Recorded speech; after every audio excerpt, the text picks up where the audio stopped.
Every time I think about those kids, it gets me mad.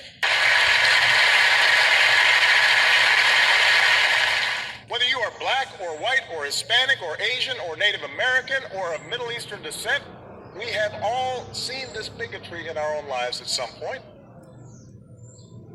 We've heard it at times in our own homes. If we're honest, perhaps we've heard prejudice in our own heads and felt it in our own hearts. We know that. And while some suffer far more under racism's burden, some feel to a far greater extent discrimination's sting. Although most of us do our best to guard against it and teach our children better, none of us is entirely innocent. No institution is entirely immune. And that includes our police departments. We know this.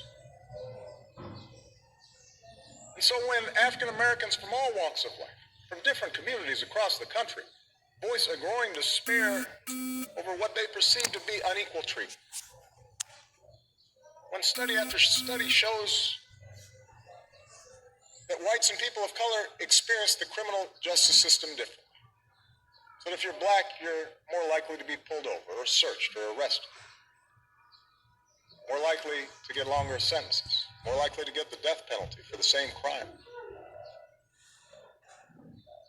When mothers and fathers raise their kids right and have the talk about how to respond if stopped by a police officer, yes sir, no sir, but still fear that something terrible may happen when their child walks out the door, still fear that kids being stupid, not quite doing things right,